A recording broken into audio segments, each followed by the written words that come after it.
Alright, mufundisi murise. Hai murambwi muriraise.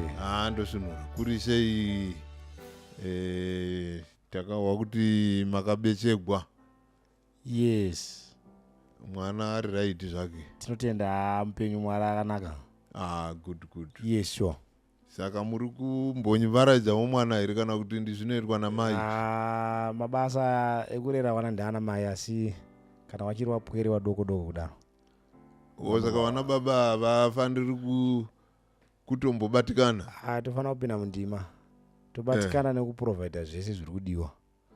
Saka imi kana akachema usiku ndezvamai? Aiwa, kana achiri mudoko kudaro tinobatsirana boze pane pachine basa. Okay. Yes. Alright, mufundisi. Tinotenda. Tinotenda. Mufundisi, pane nyaya yatakambotaura panapa. Alright. Iri nyaya yenziyo kana kuimba, nyaya yemusambo. Tiri pano paBible Truth Podcast takataura nyaya iyi. Ndakaona kuti pane mibvunzo yemukatiwo, pane zvimwe zvetoda kuti tizombohwereketa futi. Saka vamwe vakabvunza zvamaitaura paya kuti nyaya yokuimba yakamira sei. Imakati paya kana munhu achiimba tinofanirawo kumutarirawo zvaanotenda. Zvaanotenda izvozvo zvinotibetsera kuti toteerera here zvaari kuimba kana kuti tongwarira nokuti tinogona kurashika. Zvino ndinoumwe unonzi admire panapa, hanzi admire matimati, ari kuti iye we don't have to judge the person on whatever he or she sings, but to understand the message in the song, no matter which denomination they come from. Saka ari kuti isu here tichitotarira kunoenda munhu kuchechi here kana tongoteerera zviri munziyo. Kana munhu akaimba, pane mumwe akamboimba kuti my God is good kuNigeria wewe, ngatiteerere nziyo chete, manzwi arimo. Torega kutarira kuti munhu uyu chifeve here kana kuti unopinda chechipi. Aiwa kanhai murambwi, basa remusic yaMwari iri sacred. Because iri sacred zvinoreva kuti iri moved kana kuti intertwined with the power of the Holy Spirit. Music yatingataura nezvayo ingati music iyo munhu paanoita experience naMwari onyora pasi. I think you see kuti even mahymnals atina wese anotiudza kuti vanhu vari kunyora vakanga vaita experience naMwari, vaita experience naMwari muupenyu hwavo.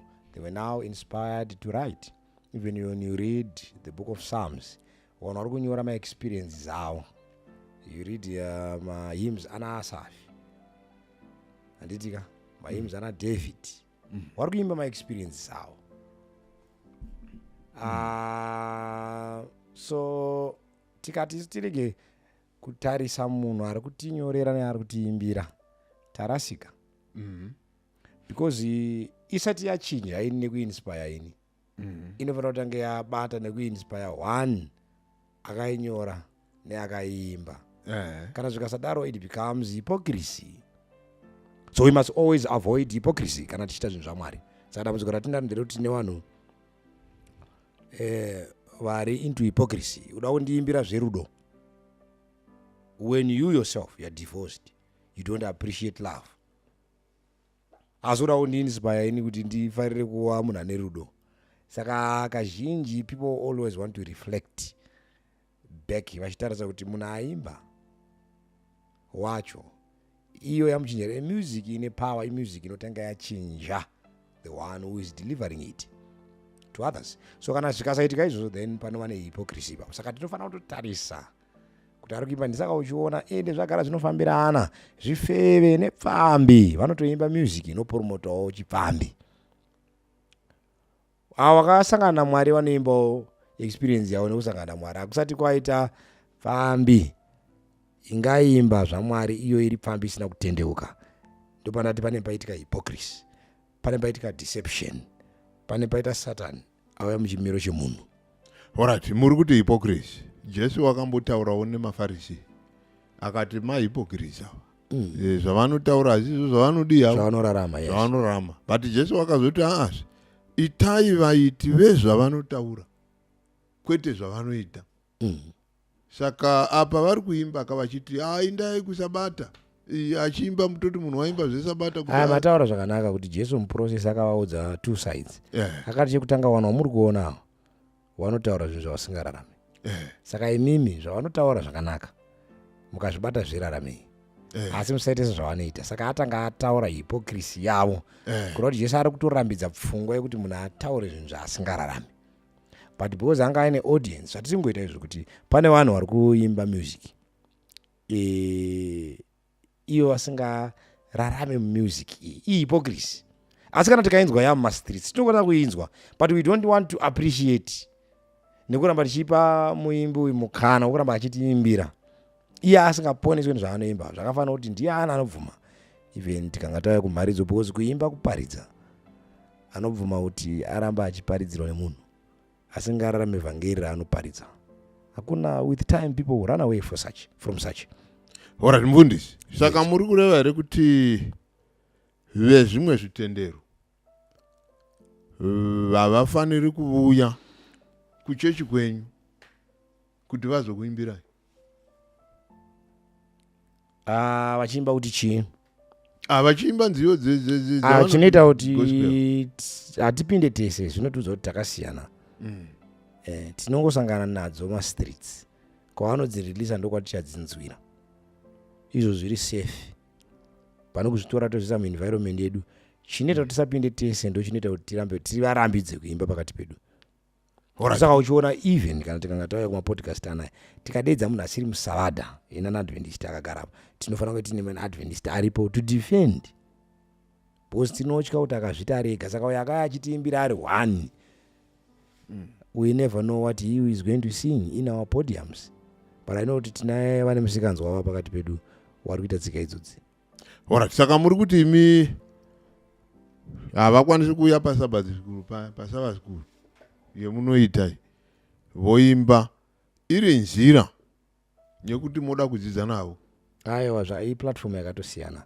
Sabbath school chikoro zvakafanira kumaschools kwati tinonosangana vane different faith, so we are sharing faith. Kunoshewa faith yava a different platform nekunoimba padivine service, because kuSabbath school nange wakarasika pane room yekugadzira parasikwa, ende patinenge tichiita maSabbath school hatisi kuvadedza kuti vatidzidzise, tiri kuvadedza kuti nekuti takangwara senjiva asi takarurama takangwara senyoka asi takarurama senjiva, kuti inenge itori nzira yekuti tigone kusangana navo. Iplatform yatakagadzira kuti tigonewo kumingla nekurespecta religious liberty, but patinovaisa mumasecos edu intention ndekuti isusu tivadzidzise, because isusu much has been given to us and much is required. Nangwe vakaya vakaimba zvavanoimba, kana vazogara tinozodemonstrata kunonzi kuimba kwakanaka, kwekuti ivo vapedza vanoti taimba hedu asi uko dai zvaibvira taimba semaimbiro avanoita ndiwo ari pamusoro. So kuSabbath school they can come and share, but tisu tinenge tiri in charge. Takataura kuti tinogona kuinvita munhu papodcast ine, but we are in charge yekukona kuzodefenda the truth, because we know what the truth is. Alright, saka mati imi padivine service pakuparidzwa kweshoko masikati na11 paya hatingabvumidzi vaimbi vamwe, because there is no room for correction. Kana munhu atoimba hamuzoti mirai avaimba regaiti, but kuSabbath school tinotosimudza maoko tichikorekta tichidi there is room for correction. But munhu akaya akakuimba kuti vakafa vanoziva padivine service hapana room for correction. That's why we don't give them access to those platforms. Alright, Bishop Peter Kusengeya vari kuti muri kuita nharo nezvamunoziva vamaro, ko hanzi kana munhu akamborambwa akaimba rworudo ari mumba zvakaipei? Kana akamhenga arambwa oimba rworudo arorwa futi here, arorwa futi achiimba kuti chii? Achiimba zverudo kuti chii? Zverudo zvokuti chii? Zvinongoimbwa kuti rudo, amen. Handisi kuwisisa ndizvo zvandinonzwisisa. Dai anga atsanangura tazvibata tingapindura zvisiri pamubvunzo. Yes, handita zvatanzwa. ari kuimba zvorudo zvokuti chii zvemumba hanzi ari mumba kudaro imbomboimbirai tinzwi aima muchiti makati mufundisi hatingatarisiri munhu akaramba divorce kuti aimbe zverudo zvingabetsera vanhu. Aiwa, kana wakafoira kazvinonetsa, kana wakafoira zvinonetsa kuti uye kuvanhu, saka uchiona the life of Jesus was a perfect life, kuti arege kuva nechaanopomerwa. Dai Jesu akatadzana nhasi ropa rake richinetsa, vanhu vanogona kutaura nyaya idzodzo, they are very few, vanoita hangaimbe tinomunzwisa, but the majority will be fighting against that, kuti ada kutaura kuti chii iye, asi zvakafanira kuda kupiwa cancel yemarriage natete vakatadza kuchengeta musha, vakadzingwa ikoko. Vanhu vanoti kuda kuparidza zvausiri kugona kurarama iwewe. Why are you being technical? Saka kana vanenge vachifoira vanenge vachiti saka unoda kutiudza chii, tangofoira sewe, chinhu chamunoda kutaura achiraramike. So it's very important kuti kana munhu akuimba rudo, nyaya yerudo, iye akadzingwa kumusha, akuimba experience yake, achitiudza zvaakasangana nazvo muexperience yake. Ora chimfundisi. Yes. Vanhu vamati zvoda vakafemerwa. Ko vasiri masamata vanokwanisavo here kuti vafemegwe vaimbe zvine chekuita nekurarama kwavo. Music ine matypes. Tinenzi sacred music, then toita secular music.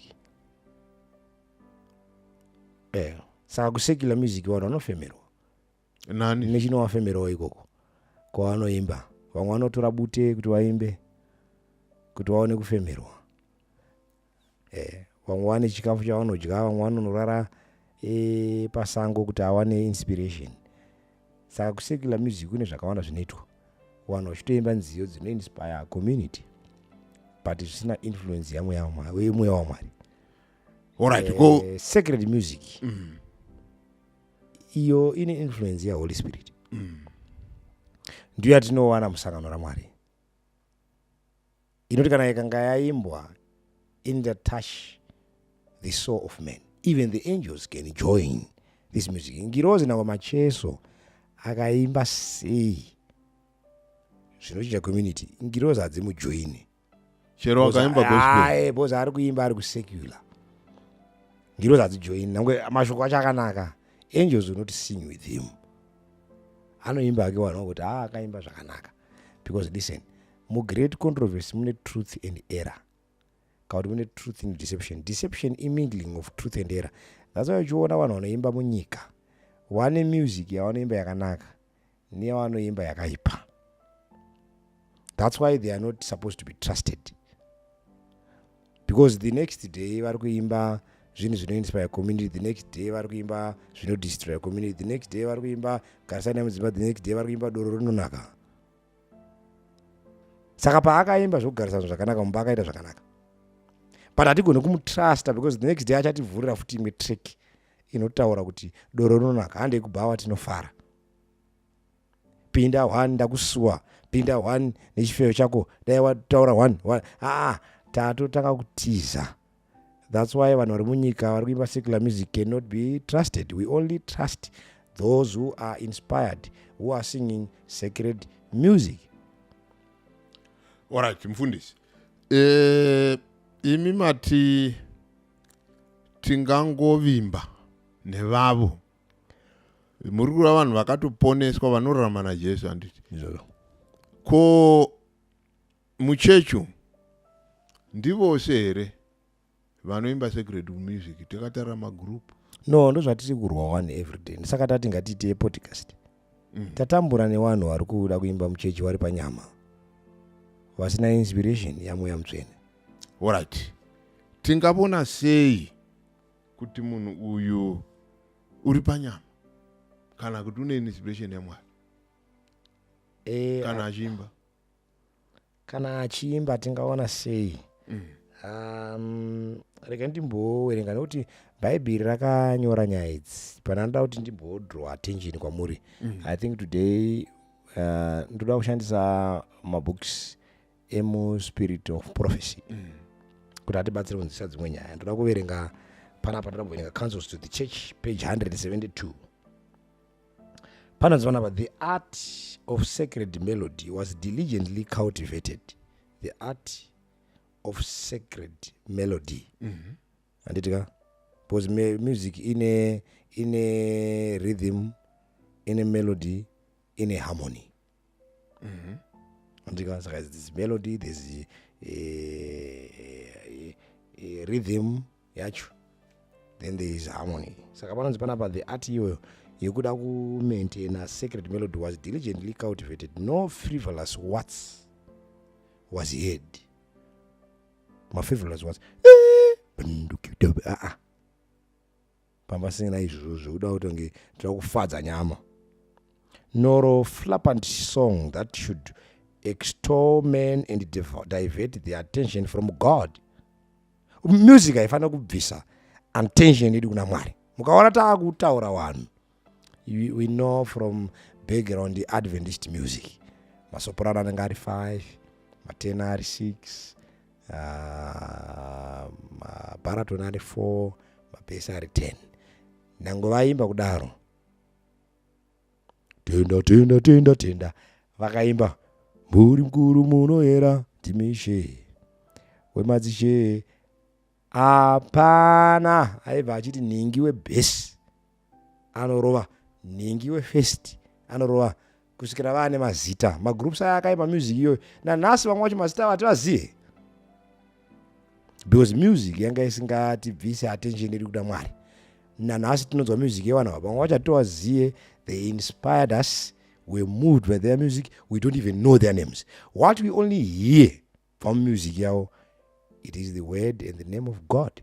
So music haifana ku quotation iri kuramba iri kuti music mukare, munguva dzekare dzapfuura, yanga isingabvise munhu pa attention yake kuna Mwari, but sacred solemn psalms of praise to the Creator exalted his name and recount his wondrous work. Kura kuti kana tikanga tichitaura zvekuti munhu akuimbira Mwari, hatifane kunzwa mazita evanhu. We are denying that completely. Saka we know kuti music kwane vanhu vakuda kuzvigadzirira mazita under the name and the word Jehovah. That will not be acceptable. Inenge ya divergence. Tabvisa vanhu pa primary goal yebasa iri. Saka muchiona vaimbi vakanga vachinyora nzimbo vaiti not I but Christ alone be lifted. Ora mbundisi. Vanhu vanozvigadzirira mazita avo, handizvi kuti tingazviona sei. Ndo indavo mukuparidza. Kune vaparidzi vanodiwa nevanhu kuti kana kuna ningi ndoenda huko. Zvongofananawo nemusic.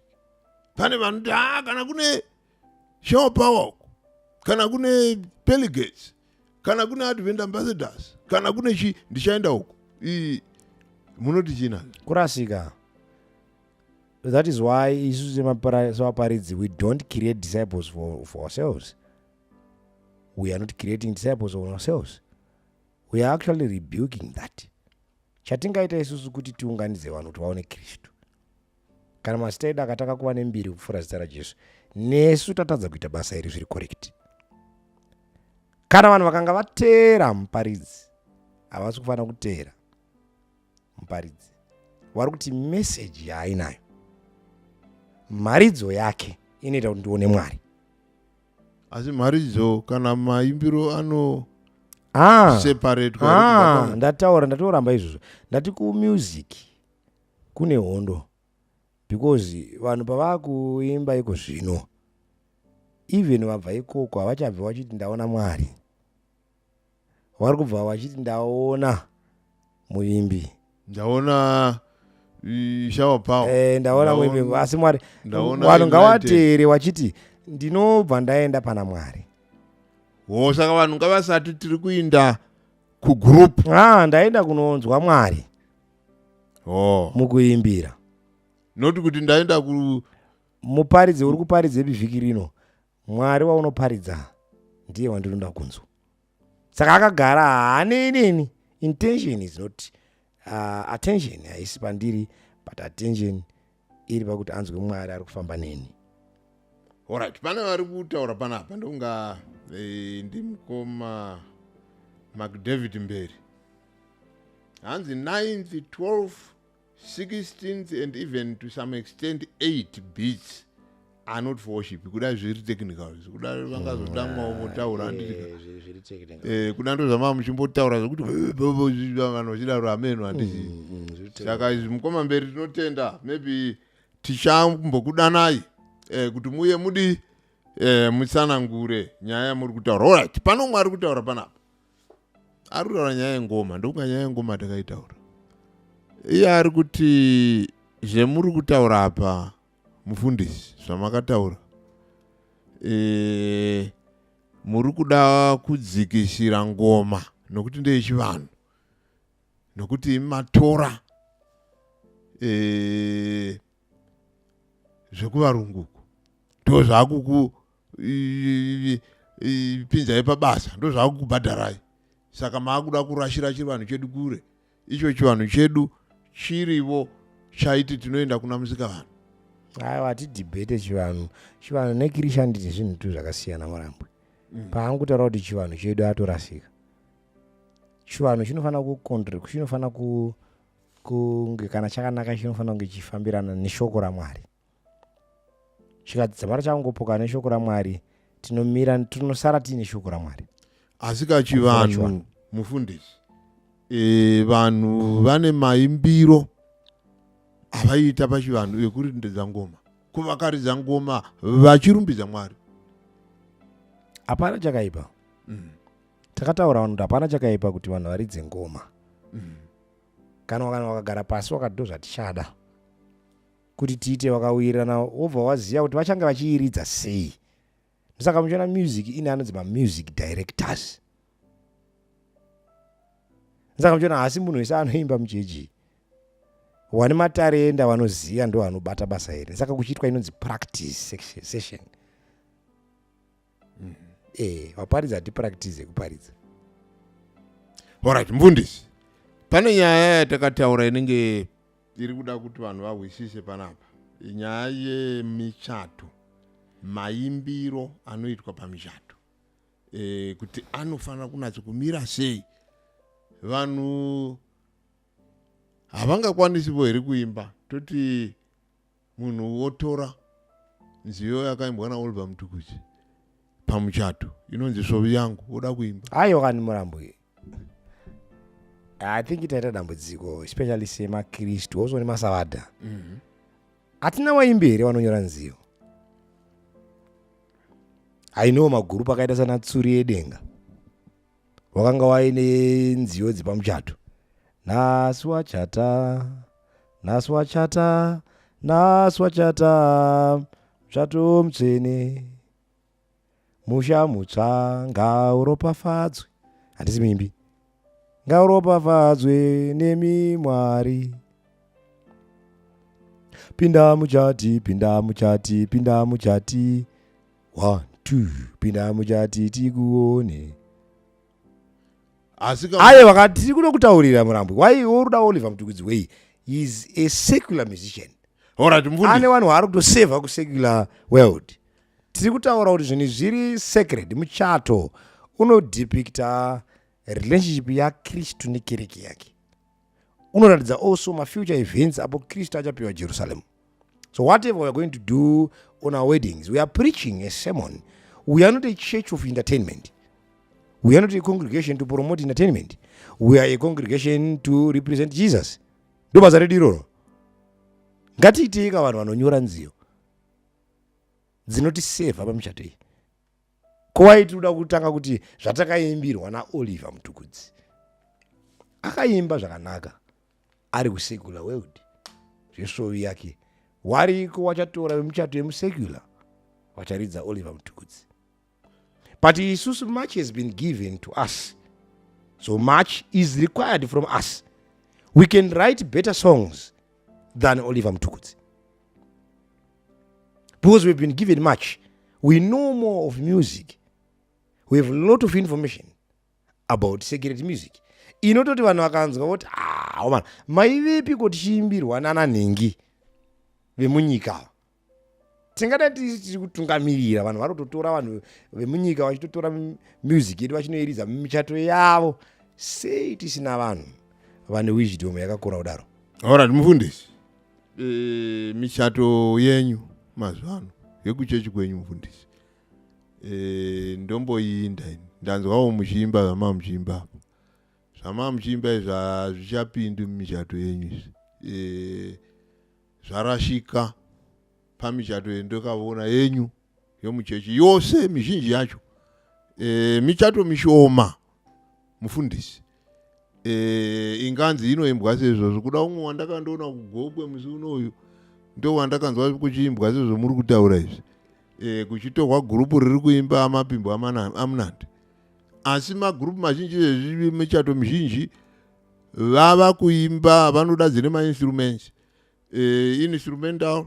Vamwe vazhinji vava kutopinda mune dzemuri kuti secular. Saka muri kuti imimi voruzhinji kurashika iro maita zvakanaka pamati veruzhinji kurasika vomuchechi menyu. Haiwa, hazvina basa ndeyekuchechi kwani. Jesu anoti nzira dzacho imbiri, yakapamhama nenhete. Anoti yakapamhama iri nyore kufamba ine mafaro, wazhinji wachazara mairi asi wacharaswa. Anobva asi imi strive to enter through the narrow gate. Wazhinji wachazama asi wachakonewa. Wamwe waimbi wakati handi nzira nyore. But let me read a quotation for you. Iri mu Testimonies for the Church, volume 1, page 496. Inoti munyora ari kuti panapa, I feel alarmed as I witnessed everywhere the frivolity of young men and young women who profess to believe the truth. God does not seem to be in their thoughts. Their minds are filled with nonsense. Hanzi nemunyori ndatarisa ndakaona ini kuti wakomana vadoko nevasikana vadoko zvinoratidza kuti pfungwa dzavo hadzina kuratidza kuti vakatenda zvokwadi. Also zvinoratidza kuti Mwari haamo mupfungwa dzavo. Uye their minds are filled with nonsense. Their conversation is only empty and vain talk. Munyori anaendera mberi kuti they have a keen ear for music and Satan knows what organs to excite, to aminate, engross and to charm the minds so that Christ is not desired. Hanzi wadoko, I think vanhu vari kutinetsa hawasi wadharaba. Wadhara wakaona temberi yaSolomon, bhuku inoti wakachema pawakaona wadoko wakanga waka temberi yana Hagai nana Ezra nana Nehemia. Wakati pava nemusiyano, Ichabod the glorious departed. Wadiki watinawo nema young couples wari muchechi wamuri kutaura, zvinoratidza kuti their mind are filled with nonsense. Hawana intention yekuda kuti Mwari aonekwe. Totoona munyori pana. And also hanzi Satan anoziva, hanzi panyaya yemusic havadi kuteerera panyaya tiri kudiscussa. Hanzi also Satan anoziva maorgans ekuita excite, achita aminate, achita engross, achita charm the minds that Christ is not desired. Anobva inambira kuti the spiritual longing of the soul for the divine knowledge, for growth and grace are not wanted. Alright, mfundi. Saka ukaona waimba music iwewe pamuchato yekuti you are not elevated, you've just enjoyed and being entertained, God is not part of that. Kana michato yedu yauya in the name of Jesus, then Jesus must be elevated. What we represent must be clear. Was Mutukudzi representing Jesus? Was Macheso representing Jesus? Alright, vamwe vakuenda kundomboloka. Ndikuti vanhu vendombolewa, were they representing Jesus? Vanga vasiri kurepresenta Jesus. Vanga vachiuya nemusic yavari kuti inoita empower moral power nekuchinja society, not in the name of Jesus. Alright, mfundisi, vamwe ndo vanoti vaazvi dzama muchiimba zvokuimba idzi todziimba hedu petinobatanidza tiri muchechi. Kana tachiinda kutende kuya kana kugarden torova hedu dzimwe nekuti tabuda muchechi taakufara.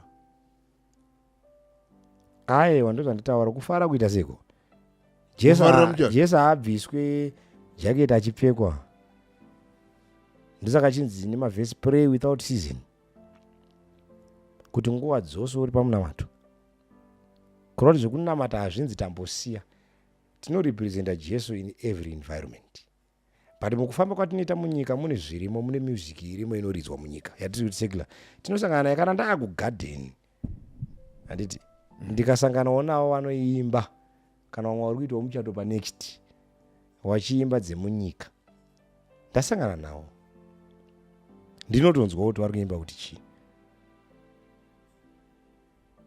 Christianity haicreate fanatism but handironge kunoridza zvemunyika asi zvemunyika ndinosangana nazvo nekuti ndiri munyika ndianangavwe tinokwira mukombi iri kuridza zvinhu zvemunyika wofamba here wakadai nzeve kusvika wasvika kwauri kuenda kana uri kuenda kwamutare wofamba wakadai ndokumbira udzime izvozvo ndozvati utotaura pamuchato pacho kuti kana uri muchato wangu inini let the lines be drawn clearly. What I represent must not be changed. Alright, mufundisi, imi muchato wenyu hadzina kuridzwa ridzimwe? Dzakaridzwa. Dzakaridzwa dzopa muchato womufundisi? Dzakaridzwa patakaenda kumafotos wakasara wachiridza tisipo. Wakati haasisipa anonetsa taakuridza ndo zvinoita vanhu. But I was clear even to the DJ for what I stand for and represent. But you know, sometimes you can't control people. Unongori pamuchato yoko yasekuru wako abva bhikita usingatendi wototi hapara ndinotoridza uchida usingade ridzai apo woita sei but you have stand your ground. You have stand your ground. Alright, mufundisi, you are not held accountable. Mufundisi, emerega tichadzoka panyaya yemuchato. Pane ari kuvhunza pana anonzi Joy Maregere hanzi ndizvo zvataurwa. Pane mwanga avhunza kuti kopiano kanzi ndizvo zvataurwa papuwa munoenzaniso wokuti ngoma haingauye muchechi because ine zvainosumudza mumunhu kumasowe kumasvikiro mweya hautangi kungobuda vanhu vanoimba votamba nokuridza zvobuda. That's why tichifanira kuavoida zvinhu zvakadaro. Ndizvo. Alright. But umwe azotaurawo pasapo akati dhimoni hariwanikwi mungoma kana muinstrument but rinowanikwa mumunhu. No, ari kuanda estimate the power of music. Ari kuanda estimate the power of music. Taverenga pana kuti hanzi Satan anoziya. The quotation, Satan knows what organs to excite. Satan anoziya music nezvainofanira kuita. Satan anga ari mimbi saka ngaasaenda estimata zvinogona nemusic kuti kamuridziro. Saka tati kana munhu ada kuya nengoma panofanira kuva neclear line kuti icharidzwa sei pakati pedu nokuti kwayakanga ichiridzwa ine basa rayanga ichita rekusimudza nekupraiza madhimoni. Mweya yetsvina. Saka instrument iyo kana yakuya pakati pevana vaMwari inofanira kuonekwa kuti saka kuno ichashanda sei. Mainstruments ese takataura hana chaakaipa kuridza asi panoda madirectors achadirecta kuti ngoma yacho kana taakuiridza ichapinda sei ichiblendwa nezvatinotenda so that in the process we don't lose our identity. Alright, mufundisi, nyaya imwe iri kubuda apa ndeyekufara. Vanhu vari kuti imasabatemi zvama muchiimba izvi kuti munenge makangosurura imi kokufara uku mungakutsanangura sei? Nokuti vamwe vanoti kana pachingoimbwa zvinhu zviri pasi hakusi kufara, ndozviri kunyokwa. Kufara toda kuti mutiudze mufundisi kuti kufara zvakanyogwa kuna vaFilipi 4:4 zvikanzi farai muna shenguva dzose ndinopambisa zvefarai. Iko kufara uku kudii? Nokuti vanhu vanenge vasingahwisisi nyaya yokufara kuti kana muchingoimba makangonyarara makapora hamusi kufara.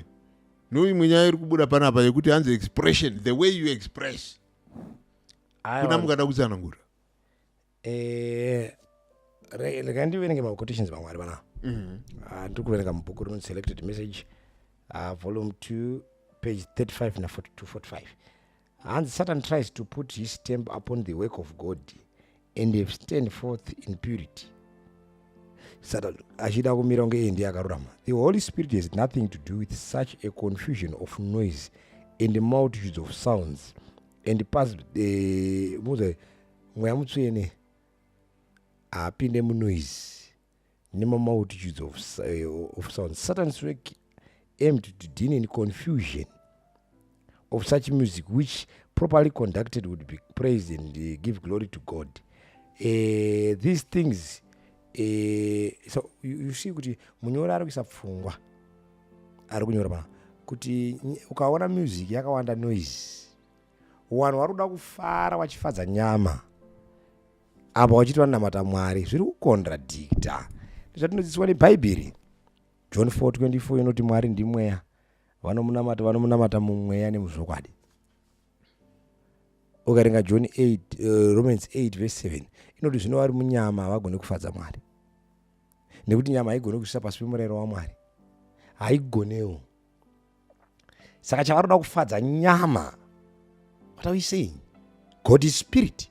Kana tichingozvitaura museko yaMwari mutsvene wemweya, nyama ndozvokuramba nemuimbi kuti panowanda noise panodi mweya mutsvene hauite, haushande mubedlam of noise. Alright, mfundisi, imimi mukaita ma-all-night prayer, ndomboenda kuma-all-night prayer iyi, munototsvaga moti toda muimbisi, tichatora mukomana uya kwaMutare. Iye unouya ari munhu une zvidobi ndezvemoda kuti hai unoona kuti tototora mukomana kwaMutare ndototora. Asi muri vaimbisi vamwe vanongoimbisa sezvamaita, koma regere kuimbisa sezvamaita. Aiwa, kudenga matalents, God have given people talents. Ngatiteva nezvipo vatungamirire kuimbira. In heaven, bhuku raEzekiel 20 tunoratidza kuti Satani ndiye akanga ari mutungamiriri wezvekuimba, anga ari choir master. That is, music ine matarenda. Kune vakazvipiwa naMwari kuti vazviite. Saka manzo pana ndichikuimbira ndazoti handisi muimbi. Kune vakazvipiwa. Kana tinewo kwaMutare anoimba kuti tinzwe Mwari. Kana iye aimba, because Mwari akapa matarenda kuti iye aonekwe Mwari kuburikidza newanawo, anonzi human agencies. Kana munhu ari kutorwa kwaMutare kuti tisikokomborerwa nechipo chakapiwa naMwari, hapana chakaipa. Samwe muchirwa kuti kuno kwese uku nemashaiwo. Aiwa, handizoziva kuti vanenge vachiita vanoshandisa criteria ipi. Zvakuda kuti ivo vadaire nyaya iyi kuti vanotiza vanosvika sei kwaMutare. Harare iripo, Marondera iripo, Macheke iripo, Rusape iripo. I don't know. Pamwe havaziva vamunoziva imimi. Zvakakosha kuti muite macommittees anogara pasi achitsvaga waimbi. But hapana chakaipa kutora muimbi kuti auye aite kuti tiropafadzwe nechipo chaakapiwa naMwari. There's nothing wrong about that. Alright, mfundisi. Pano apa pari kuvunzwa panapa. Auya ari kuti hanzi pana David apo evangelist imika. Tongati tavhunza nyaya yaDavid. Kati bati David wakatamba wani. Akatamba David. Yati imika takamupa kundizvo zvatakatomupindura. Adii kutaura nyaya yakangoti imika ngaataureka. Takatopindura nyaya yaDavid ngaaramba achinzwa. Achakomborerwa. Alright. Hanzi pana David apo jeke saiti jije tese. Kuti chii? Akuti mutakavunza kati ko David wakatamba wani. Takatojekesa wani. Mimbira takatopa ndiyoyo. Kuda hana kuwisisa zvekuti takazovunza paya tikati but David munhu wakashora David mukadzi wake. Mukadzi uya ndobva atopanishiwa ndini. Tati David anga ari musikanzwa takataura wani. David ane zvakawanda zvaakaita zvirongo. David akaita vakadzi vakawanda. David akadya chingwa chemutembo chasingatenderwi. David akatamba mukadzi wake akapopota. Anga ane musikanzwa. Asi mukadzi ndiyo cannot be our example. Mukadzi ndiyo wakapanishiwa. David was not setting an example. But mukadzi ndiyo wakapurohwa neshamu. Ndati David ndakutaura wano Moses akatora mukadzi Zipora anga asiri mujudha, wana Miriam wakamupopotera, Mwari akavarwa nemaperembudzi. Asi principle yanga iri clear yangaiswa naMwari kuti haufaniri kuroora munhu asiri mujudha. Wana Miriam wango right, but Mwari akati mamutaure na Moses, ndinotaura naye muzodziwa wangu. David anonzi was a man after God's heart. Saka Mwari aipindira dzimwe nyaya kuti wadi kundiudza ndataura naye inini, muranda wangu. But David was not our example. Alright, mufundisi, tati tichadzoka kunyaya yemichato. Mataura mukati vanhu ngavaimbe zvakapongomodzoka muchato, vaimbe semaimira maita, ngavaimbe zvinoita kuti tione Mwari ende zvinoita tafambira muchato mutsvene. Saka tinoda kuona utsvene hwacho. Vanhu vakanga vakutamba vachikwidza mabhurukwa mumusoro, tichiona kushama nekuona mitsetse. Saka muri kutaura mihomba, muri kutaura imi kuti vaimbi mapfekero avo futi akakosha. Aiwa, tati isusu tauya kuzoona Mwari, tauya kuzonzwa Mwari kuburikidza nekuimba. Ndiye watofanira kungoona bedzi. Tikasaona izvozvo takarasika muprocess. Saka vopfeka magamenzi, handizivi kuti vangaite sei. Hatingavape, ngavange vari modest even in appearance. Music yavo, rhythm yacho, harmony yacho nemelody zvinofanira kuratidza kuti izvi zviri sacred, zviri kuendesa vanhu kuna Mwari. Even mumwe avo ari mutadzi anoti Jesu ndamuona. Alright, presentation iyi mapfekero komusoro wevaimbi inofanira kudii? Misoro tomboti madzimai ari kuimba, hatina prescription, but zvese Paul anoti pana vaKorinde vekutanga 10 verse 31, naizvo kana muchidya kana muchimwa kana muchiita chipi nechipi, itai zvose kuti Mwari akudzwe. That is the ultimate goal. Alright, mabva mataura zvataurwa noumwe atokota vhesi iyoyo muri kutaura iyo kuti hanzi itai zvese kuti Mwari adii akudzwe. Uyu hanzi Pisi Mutikizizi, hanzi kwanzi mufundisi vakati mapendekosti ane mweya kuno kune chokwadi chete. Mufundisi vacho vanoda kuonekwa aikomenda handitika. Alright, mufundisi, tataura nyaya yekuimba mumichato. Zvamataura mufundisi ndozvandati michato yenyu mizhinji hazvichiko.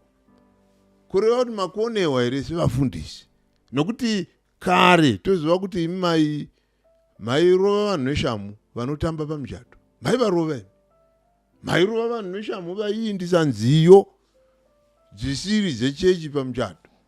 Asi izvozvi munenge makunakirwa nazvo wani, imi vafundisi vacho muchitamba futi. Kupera kwaita nguva. Mwari ndiye mutongi akarurama, ende Paul anoti zuva raJesu haruuye kana kutsauka kusati kwatanga kuuya. So we expect to see that. We expect to see a falling away from the truth. But we still, church inofanira kuramba ichiprojecta the voice of truth.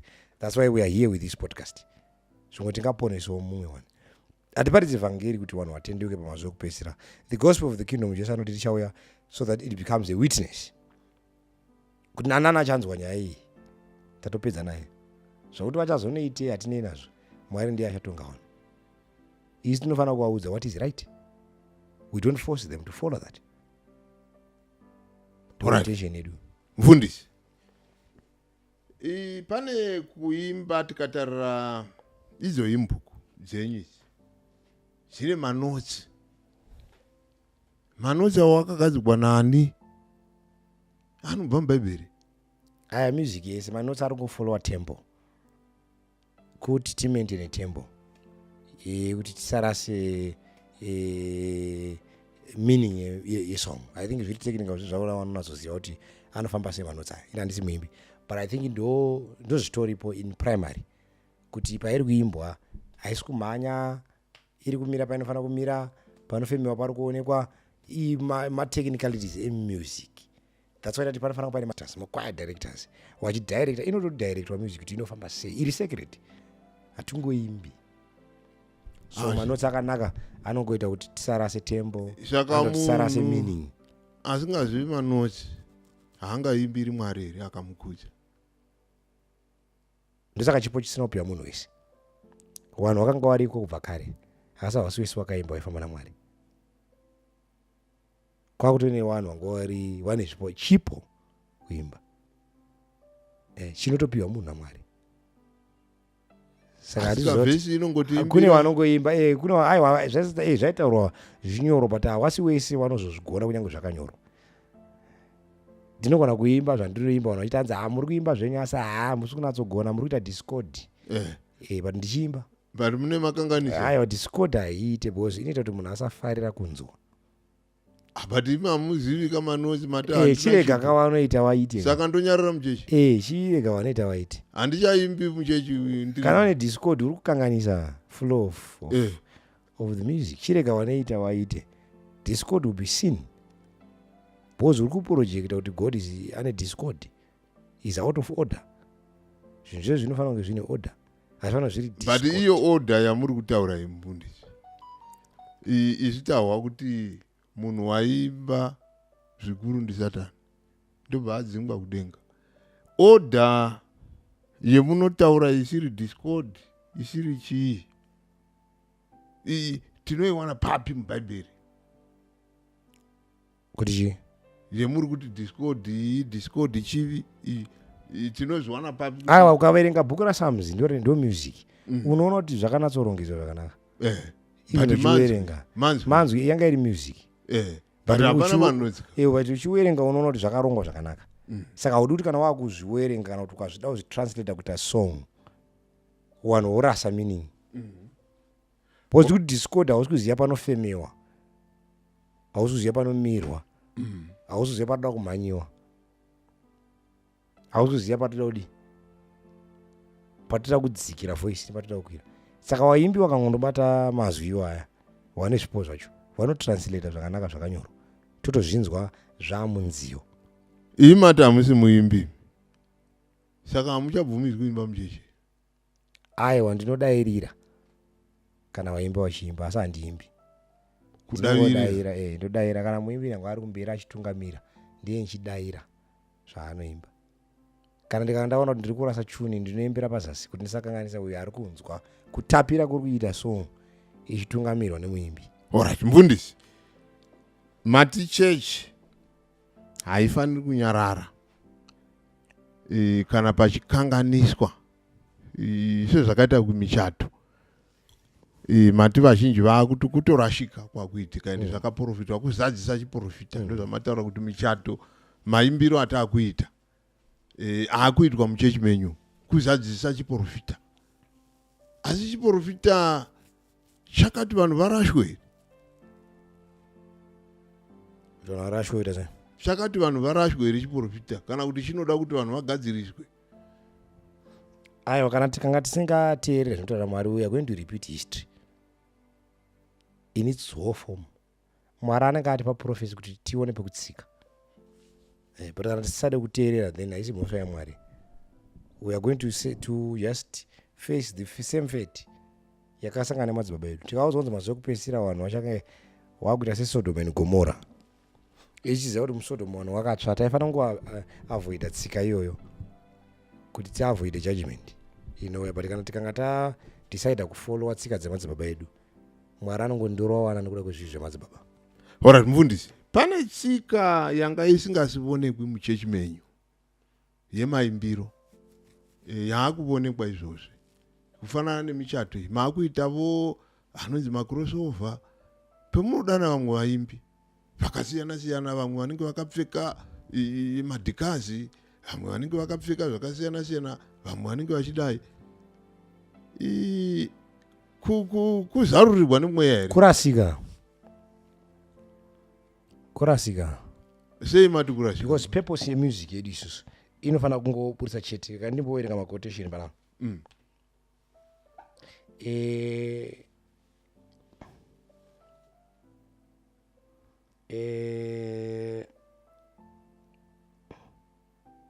Selected Message Volume 2 page 35 to 45.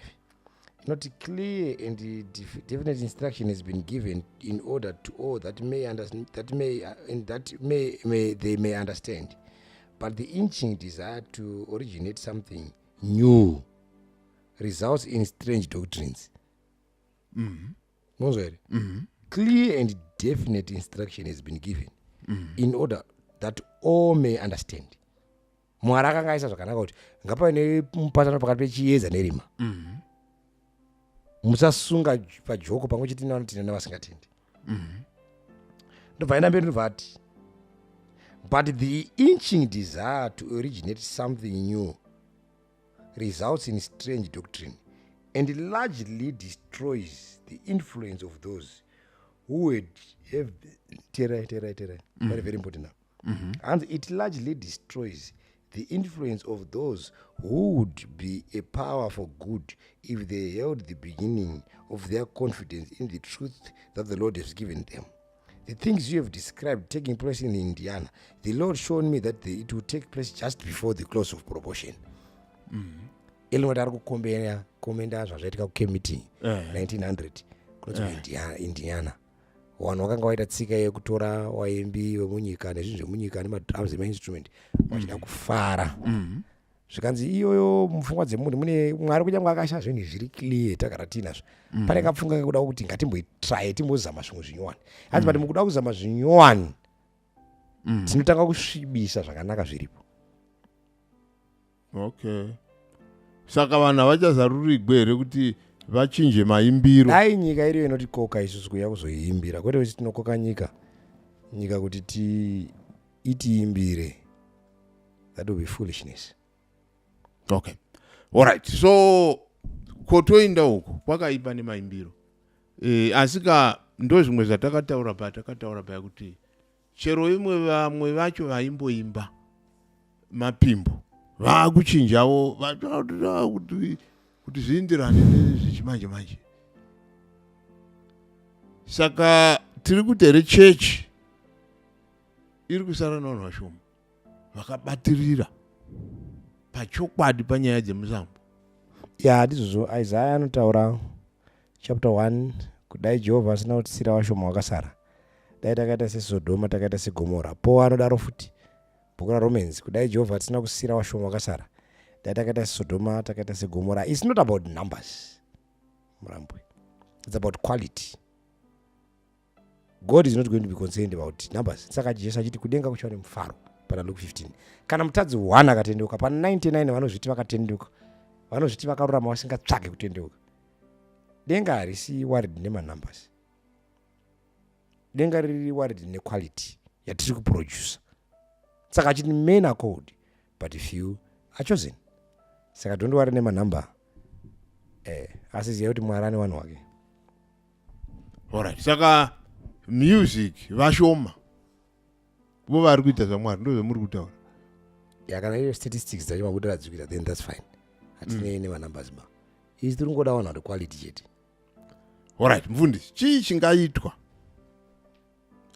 kuti tidzoke kana kuti vanhu vadzoke pamaimbiro omuri kutaura kuti ndo maimbiro kwavo? My advice will be, let's start with the leadership.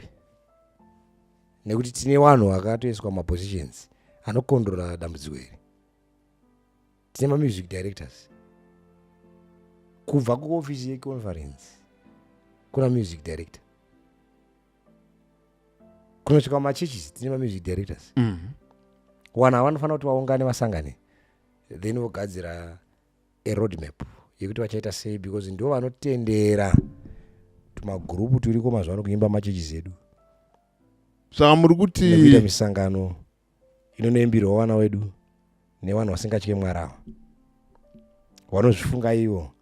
We are actually worried what will happen even kuvana vedu kana tikafuma takafa. Nekuti now we are protecting them because we are there. We are sober in conscience and in mind. If we die today, what will happen? Vana vedu vachaenda kugena. Because environment yavafanira kunge vachiponera is no longer a safe environment. So it's important now that we gather. Probably zvichanetsa hazvisi kuzova nyore nekuti nguva yapera, but ndo yaifanira kuva solution kuti vari in charge yekukondora music vaite basa ravo.